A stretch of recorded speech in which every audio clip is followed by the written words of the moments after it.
Hi everyone and welcome to the table with Dr. Dante. I am thrilled to be joined today by a friend of mine, a personal friend, Mr. Navarro Wright, Chief Operating Officer and Technology Officer of Mirroredigital. Navarro, welcome. Dr. Dante, I'm big on titles. Dr. Dante, I appreciate it, man. Thank you. I'm so honored to be here, man. I appreciate it so much. Oh, absolutely. We are honored to have you. So thanks for taking time out of your schedule to join us. And speaking of time, I'm going to start the show the same way that I start every show, by thanking our guests for your time. They say it's the most valuable thing that you have. So we truly are appreciative. So on behalf of myself, on behalf of Navarro and the entire team, we thank you for joining us today. So, before we get started, you and I have known each other for a little while. Whether it's us being fraternity brothers, we always have to shout out Alpha Phi Alpha Fraternity Incorporated, 06, always, to meeting again through Anastasia Williams and the A-List. So if you know Anastasia, if you know the A-List, Anastasia, we love you. Everything the A-List does, it's amazing. To covering the industry, and uniquely your style as a tech leader. I would love to discuss how your impact has impacted the industry. You brought your own signature lens to an industry to affect change. So I'd love for you to share with our guests your story, your journey, and a bit about you.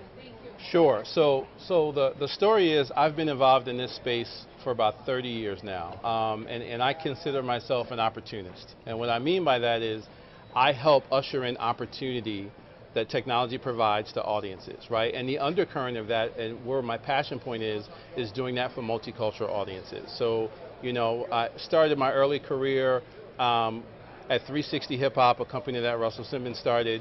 We were acquired by BET, so I ended up the CTO of BET Interactive. I was at Interactive One, which is the digital arm of Radio One, as their CTO. And it started probably about 10 or 8 startups. I was back with Russell with a company called globalgrind.com that was invested in by Excel 2 weeks before after they invested in Facebook.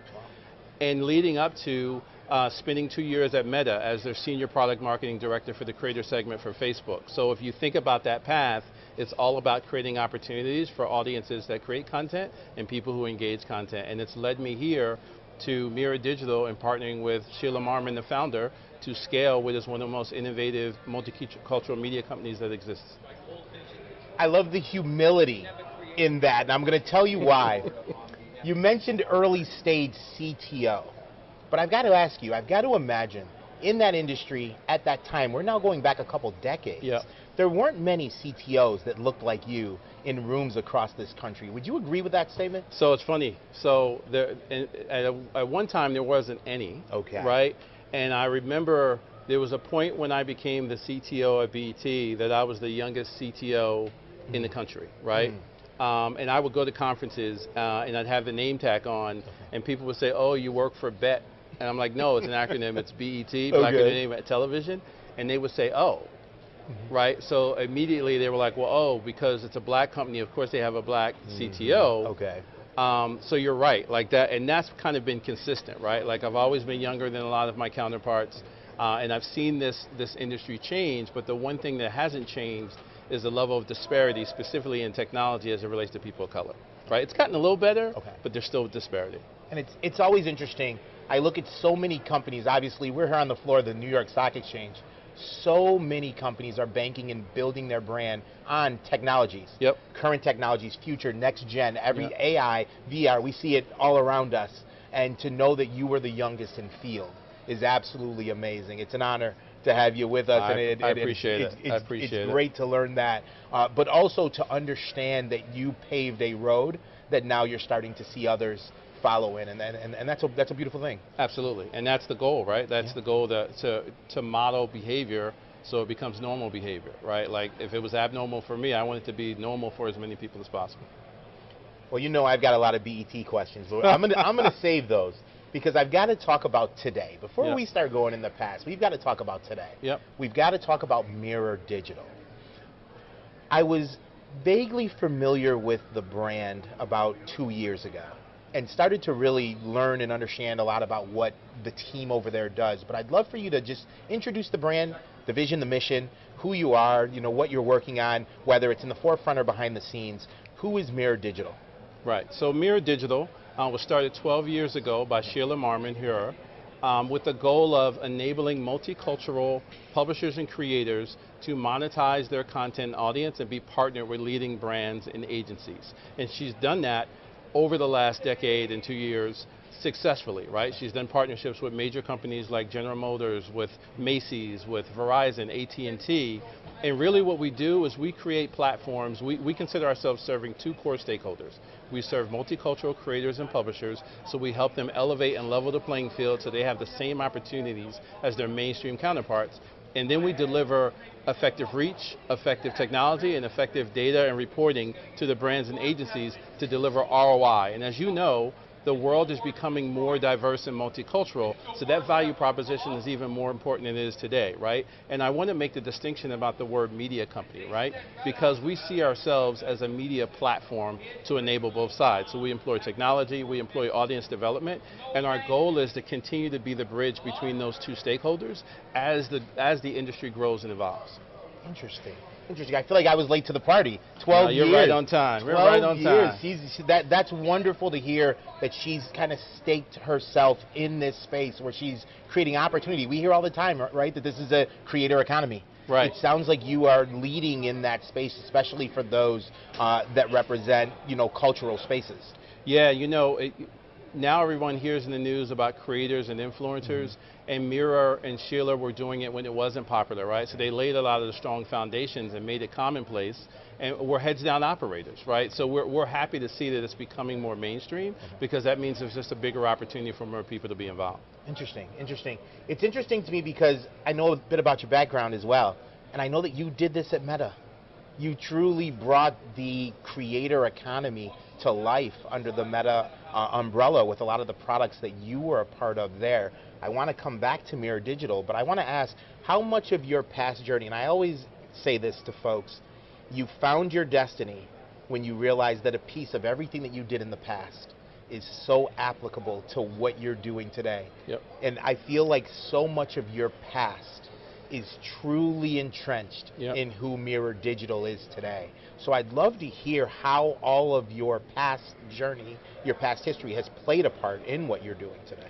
Yeah, so I believe in, firmly believe in a couple of things. I believe that God is the ultimate architect. Yes.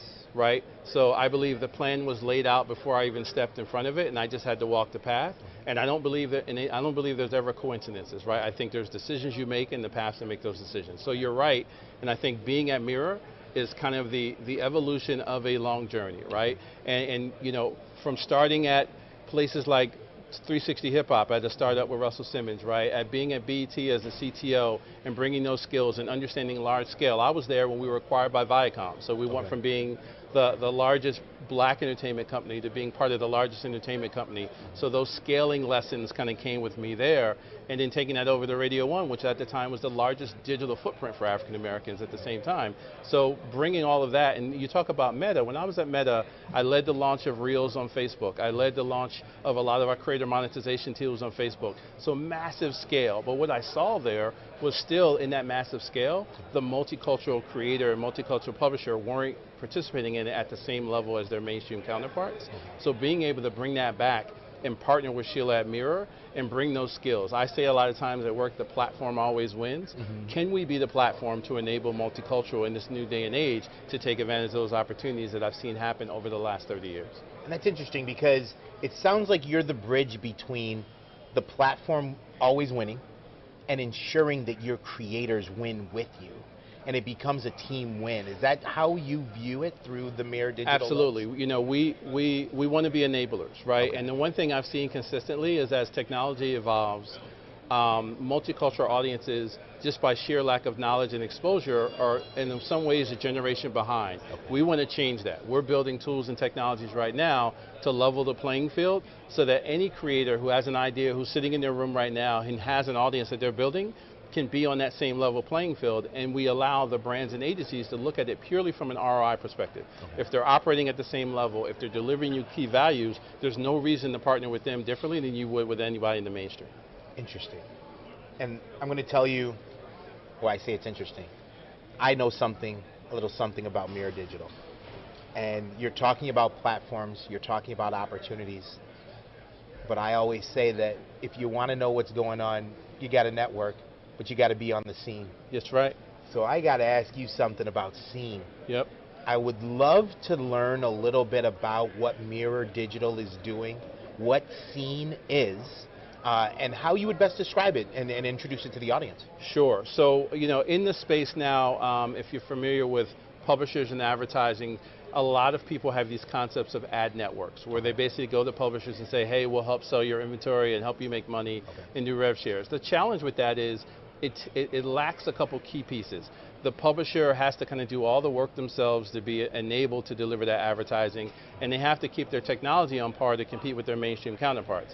And as you mentioned, one of the things that I wanted to bring from my learnings at Meta was how do we give them platforms to enable. So what we've done is we've built the Scene, and the Scene is an enterprise class publishing solution that will allow our creators and our publishers to publish their content, publish their advertising, and be able to compete and deliver any current advertising and publishing content campaigns that their mainstream counterparts are. And we're offering that to anyone who's in our network at no cost to them. So we do it so that they can take that money and reinvest in audience development, right? So if you think about it, right, you don't pay to put your content on Instagram, you don't pay to put your content on Facebook, but in the Scene, not only do you not pay, you own your audience, you own your creation. So we believe that that is the first step of a multi-step process of enabling the next generation of publishers and creators to not have technology be a hurdle. Hurdle. Now I have to continue where you just left off. One of the greatest hurdles for black and brown creatives that we see in digital and social places are pay equity. How does tech address some of those disparities that happen in black and brown cultures, knowing that in a lot of cases, folks that come from our culture are the creators of? How do we deal with pay disparities and just disparities in general? How is Mirroredigital addressing some of those things? Well, first, we sit as that bridge, so we're the advocate for those creators with brands, right? So we're making sure that they get fair value for their audience, right? The second one is, I think, in any of those situations about pay equity, the biggest gap is this education and knowing your value and worth, right? So we help them understand the value of their audience and also help them understand how they need to develop their audience to be seen on par, because if you don't have that knowledge, in the world of advertising, it's all about scale, and a lot of times multicultural creators don't get what they deserve because they're not able to achieve that scale for a lot of the limitations I mentioned: technology, knowledge, audience development. So we're helping remove those barriers, and at the same time going and are advocating the value to the brands. I read in Adweek yesterday that one of the executives at McDonald's said that multicultural is mainstream, right? So if that's the case, then the multicultural creators should be getting mainstream dollars, right? And that's not happening today, but what we believe is that we're going to position them, right? I believe in anything, when you talk about technology, it's how do you build the technical foundation to scale, right? We're building the foundation so that as those demographics become more and more important, the publishers can have the scale to achieve the same reach and take advantage of that. So I think that's where it comes from. It's education, and it's having the resources to basically grow that audience on that education. I love that. And one of the things that you know about me is that I am both a gamer and I work in the gaming space.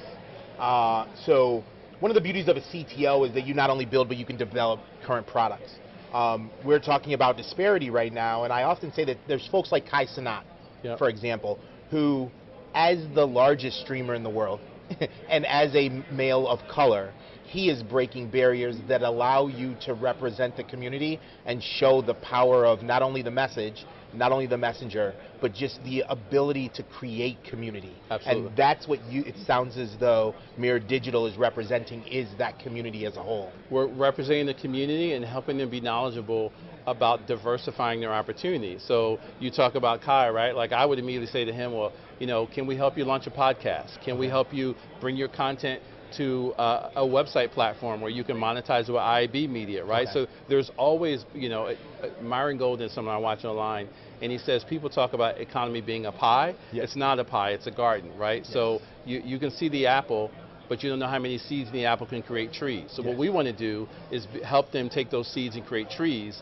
So it's not a limited pie, it's exponential growth. And as we know, the internet is infinite, right, in terms of its scale, and we haven't tapped into it. So why wouldn't they be able to continue to grow? I love that. And one of the questions that I always ask, and it's in line with the show, and I say this often, There's a journey that gets you to the table. Yep.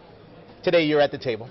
One of the things that we like to do is hold people to task and ask them what are they doing with their seat at the table to give back to the next generation. It sounds like this work is part of that give back for you. Would you agree, and what does give back represent to you? Yeah, so it's several levels for me. First, it's being visible, right? It's being unapologetically visible, if I say that correctly, to make sure that people know that what I've done is attainable. I am a kid from Trenton, New Jersey, whose dad worked at GM and his mom worked at the state and made 23 grand when she passed away, right? So at the same time, you read my resume. If you look at that connection, for most people, if they started from there, they wouldn't see that as an opportunity. So I need to be a visible representation. But in terms of, you know, giving back, even being at Mirror, we have a diverse workforce. We have people who are giving opportunities to excel in this industry, and I firmly believe in a lot of cases they would be faced with a lot of diversity and diversity if they tried to do that in the mainstream. So to me, it's important to have a diverse workplace. So it's those two things. It's how do we model Mirror to be an example for others, and how do we create a safe space for people to be themselves and achieve their best selves? I love that. I love that. You're a tech guy. We're talking about opening doors and we're talking about the future, so we got to have a future conversation. Sure. I can't have a tech guy here and not talk future. Absolutely. So we got to talk AI. Yep. And AI is obviously having a moment, but for those of us like yourself, like myself, who have been following it for a while, we know it's been around for a while. ChatGPT just put it on the front page. Yep. So that's one of the things that happened. But I've got to ask you, are you excited about it? Are you daunted by it? What's your thought about AI and what AI is going to mean to your business, to all of us across the board? What's your thought with regards to AI? Yeah, so I'm excited about any enabling technology, right? Okay. What I'm most excited about AI, which has been different by a lot of technologies, is it's being talked about in open forums. So there's equal opportunity to become educated and take advantage of it, right? Like people will come up to me and say, hey, should I launch a mobile app? I'm like, mobile apps are you've missed that boat, right? But with AI, you hear people say, AI is not going to take your place. People who know to leverage AI is going to take your place. Yeah. So as I look about bridging multicultural audiences, I say to everyone, you need to understand how it works, how it can increase your workflow, how you can go into mainstream places and provide value. Like it's a leveling moment, right?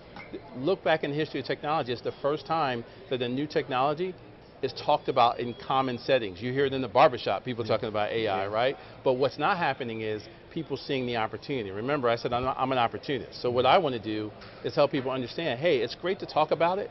Go learn it. Yeah. Download it on your phone. Use it in your everyday. Think about how it can help you reach your audience better or how you can create a new job for yourself and roll with it. So to me, I'm excited about it. I love that. I would expect no less from you. We talked off camera and we said it's either fear or opportunity. That's right. And those who succeed view it as opportunity. Absolutely. You know, those who often fall behind view it as the fear. Yep. So I'm not surprised, but it's always appreciated to hear you say that. Yeah. I've got to lighten it up a little bit. Sure. Here's a little fun fact. I heard that basketball was in your past. It was. I even saw a couple old pictures of you holding the ball in your gym, and I was like, look at that. I was like, I think we all used to be a little bit lighter when we were younger. Oh, yeah. Lighter for sure. Lighter for sure. But another thing that I also know about you is that your son plays. So we're going to ask a basketball question. We're going to apply it to your profession. Okay. I'd like to know, what position are you professionally? What basketball position are you? And fill in the rest of your roster with as many teammates as you can and tell me why and what position they would play. Yeah, so I think in a lot of cases I'm the point guard, right? Okay. I'm architecting how we do things, how we delivering messages, and sometimes the point guard says things you don't want to hear, or he's moving you places. So I think that's me. If I thought about the other members of the team, I would think first and foremost my family, right? Like they're the coach, right? You need a motivator, you need a why. So they're my coaches, they're the ones that are getting me there. My wife, my 4 children are pushing me there. And if you think about the team, I want to think about it in the context of this table, right? Like my team has enabled me to win games, right? So I think back to being at BET and Scott Mills being the person that brought me into BET, right? I think about being at Global Grind and Russell Simmons giving me the opportunity to talk to venture capitalists, right? I think about Angela Benton and Soledad O'Brien, Angela bringing me into her accelerator, and Soledad put me on CNN to give me a global stage. Okay. I think about Alvin Bowles and Ty Ahmad Taylor, who I wouldn't be at Meta if I wasn't for them. And and each of them hold positions on my team. And then I think currently, my shooting guard today is Sheila Marmon, right? She brought me in and said, hey, help me architect the next growth of this thing while I put up buckets. So that's my team, and that's how we're going to grow together. I love that. We are getting ready for the Olympics. We got the Team USA. I feel like you got a pretty comparable team. That sounds like you've got every position covered. And I know many of the people that you named on that list, and that's quite impressive. And they all represent something different. Absolutely. But they are all incredibly talented in their own ways. So that's an amazing lineup, starting with the wife and the four. So you got to start there. That's right. So that is that's amazing. And I always say, for every team, you've got to have the greatest coach, and you mentioned earlier in the conversation that God is your North Star. He is. So we always all have to have the greatest coach. Absolutely. And I think that you are grounded and rooted in that, and that is always going to take you exactly where you need to be at the exact perfect time. So that's an amazing lineup. I like that. I like that. I appreciate it. Got to ask you one last question here. Sure. Tech, and you mentioned mainstream and the culture and it overlapping. How do you think that tech is going to level the playing field moving forward, and what is going to be the Mirroredigital role in that? So I think if you think about culture, multicultural communities have defined culture for decades, right? Yes. But we don't get credit for it because usually by the time it becomes mainstream, who created it or who defined it gets diffused. Yes. But what happens now in the internet age is we're able to visibly see the origin of something and participate in it, right? So it allows us to get credit to where credit's due. So I think that's the leveling point. And I think for us at Mirroredigital, we want to continually show the value of the audiences that are being created by the new things that are defining culture, and help businesses understand the value in partnering with it early to have what I call authentic share of voice, right? Commercials don't work the same way they used to before because people want you to talk to them. Yes. And the beauty of technology allows you to have a diverse voice set, talking to me individually, but reaching me globally in that scale. And I think what we are going to be able to do is allow our multicultural partners to do that at scale and allow brands to see the value and get rid of the whole concept of multicultural and mainstream, right? It's about how do you reach the most diverse cultures that need your product, that you deliver value from, and how do you allow, and I want to make this point, self-sustaining businesses, right? Like the other thing that's key for us is we want to help creators and publishers be self-sustaining, right? We want to enable them, but enable them to have their own business story, enable them to employ people who look like them by helping them raise their companies to a scale where they're self-dependent, right? That's a big thing for us, right? We're not looking to own or acquire those companies, we're looking to enable them and raise them up. Remember I said the platform always wins, and we want to be that platform. I love that. I love that. I love that you're sharing your wins, and your vision is to uplift. Yep. One of the things that is a huge pet peeve to me is the multicultural, what I call the multicultural agenda, and it almost as though you put that in the corner. Yep. You know what I mean? And that's something that you pull out when you really want to win because you know that that's the cool, right? But you don't pay it accordingly, or you don't recognize it accordingly. You know that I come from music, and I always say, why is some of the biggest pop stars in the world, why are they not R&B? Right. Well, because they moved them out of the R&B category and put them in pop so that they could then compensate them as pop stars. And what you end up seeing is the death of an R&B category. Yeah. And we hope that doesn't happen. And there's a lot of talent out there to ensure that it doesn't. But we do understand what's being done. I feel like the same is being done in that multicultural agenda versus just being a community that is incredibly diverse, whether it's gamers, whether it's Gen X, or whether it's skateboarders, or whether it's whatever it may be that are people of color. All of that is the diversity of the beauty of community. And that's what you're tapping into. Absolutely, and I'll speak to that really quickly. I think, what we see is that specifically in the advertising in the space is that a moment happens that raises awareness to multiculturals and their challenges, right? And then people commit investment, and then people have short-term memory, and that goes away, right? So what we believe is if we can help deliver consistent ROI, data is irrefutable. So however, I don't care how you feel. Yes. You know, I don't need you to like me, I need you to respect me, right? And in that respect is if, you know, being in technology, data has been the forefront of all my life, right? I don't go in other fields because they're subjective, but you can't argue with my data. So if I can show you that they give you real ROI, they give you real consistent value, you get a return on your dollar, then whether they're black, brown, or whatever culture they come from, you can't argue with that. And then the cherry on top is that they're allowing you a diverse, authentic voice to an audience that you can't touch without them. So to me, that's the secret sauce that we're bringing to lift that up. So to your point, multicultural will always have value, but we want to raise the conversation of straight value with a multicultural cherry on top. I love that. And I talked to you offline, and you said a phrase to me that I actually wrote down, and I'm just going to let you know, I'm going to plagiarize it from you just so that you know. And you said it's an emotionless relationship, an emotionless investment. I don't want you to only care about me at the highest of highs, but at the lowest of lows, you forget about me. It's an emotionless relationship, and allow me to prove in ROI the value of that relationship. Yeah, and you're right, and I'm glad you reminded me, because sometimes I say things and forget that I say them. So you're right?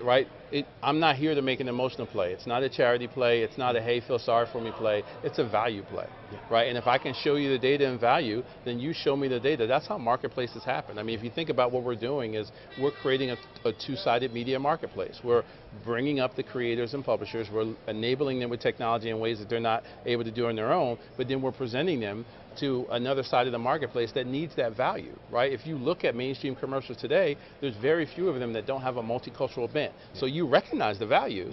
So I'm saying let's make that conduit from a marketplace perspective to the people who are delivering to that audience. And again, feelings have nothing to do with it. It's transactional. They will do well, you will do well. And again, if we grow to like each other, that's great, but it doesn't need to be based on how you feel about it. I love that. And my key takeaway from today is going to be value. Value whether with the platform, value whether with the content creator, value whether with the brand, or value with Mirroredigital. And obviously the value that yourself, your amazing team brings to the table.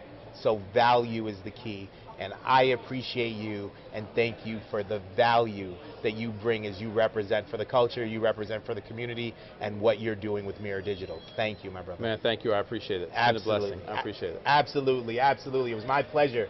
And as I say, we end the same way that we start. We thank you for the most invaluable thing that you have. You can't get it back. You can't buy it. We thank you for your time. On behalf of Navarro Wright, on behalf of the entire team at Mirroredigital, we thank you for your time. On behalf of FinTech TV and my team at eSpat TV, and of course our partners at Reach TV, thank you, thank you, thank you for tuning in to the latest episode of The Table. My name is Navarro Wright. I'm the Chief Operating and Technology Officer at Mirroredigital, and I want you to stay tuned for the next episode of The Table.